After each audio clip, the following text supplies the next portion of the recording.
Well, our next guest is no stranger to daytime Tri-Cities or the Tri-Cities community, but this time Andy Rogers isn't talking about his role as a physician's assistant.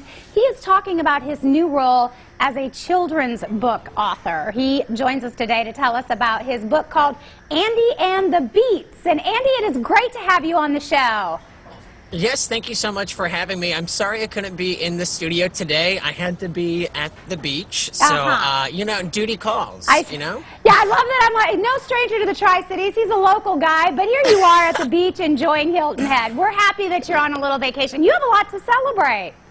Yes, I'm so excited about the book coming out, Andy and the Beats, and we had the opportunity to talk, I guess, several years ago about the musical version of it, which is how this whole thing was birthed. I feel like I've been working on Andy and the Beats incessantly for like 10 years, but this new version, this children's book version, is going to be widely available and accessible to kids to learn about diabetes. So I'm excited. And this is something, of course, if you know the Rogers family, this is something that you guys are very passionate about. You have walked this walk.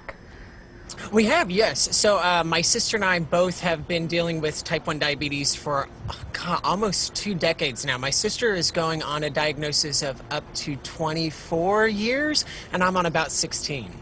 And this is something you guys very passionate about. I know it even changed the way your dad thought of medicine and helping other people.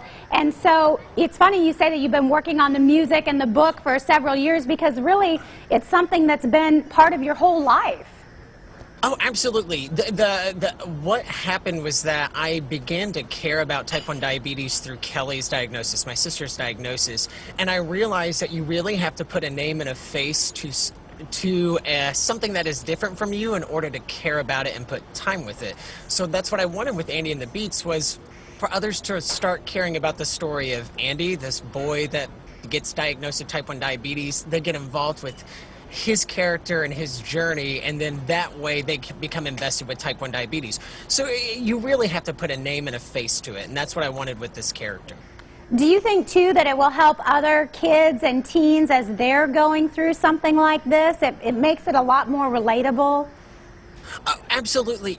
And two, the story starts out with Andy explaining his diagnosis to his best friend named Sam. So he tells him how the story all began and goes into this very fantastic telling of type 1 diabetes, which is not reality, but it's Andy's version of it.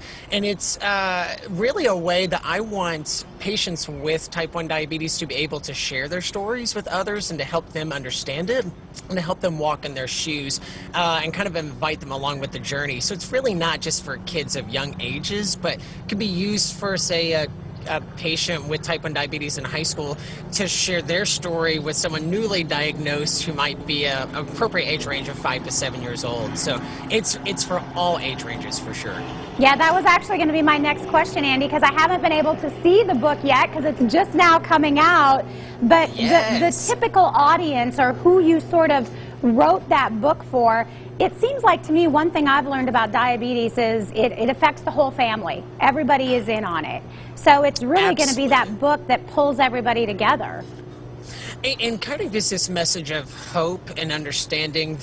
So the story is Andy is trying to find the cure for diabetes, which is something that I did when my sister was diagnosed. I was a very vulnerable age at 7, and I thought that I could change the world. And yes, you can change the world, but diabetes is not a curable disease as of now.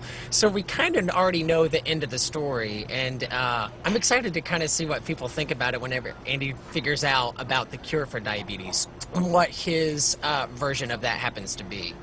And it's just a message of hope that there is going to be something better on the horizon.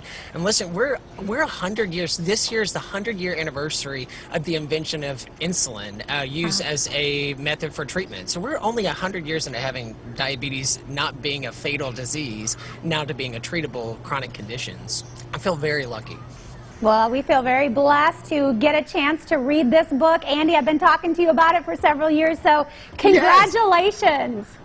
Thank you so much. It is such a pleasure. I'm so thankful. I'm thankful for this Tri-Cities community, too. I've been tromping around the country in L.A. and Atlanta and New York, and I am really, really thankful and happy to be back in the Tri-Cities and to be here for the long haul. All right. Well, we're going to welcome you back when you leave your beachy scene. We won't step in on your vacation too long. I won't. No, no, no. I'm coming back. I promise. Okay. This is just Johnson City over here. Oh, sure. It looks just like it. I recognize all the landmarks. Andy, great to see you. Thanks so much for joining us. Thank you so much. I appreciate it. All right, we're going to give you the website. As we said, that book is going to be released very soon. You can check out Jan Carroll Publishing for more.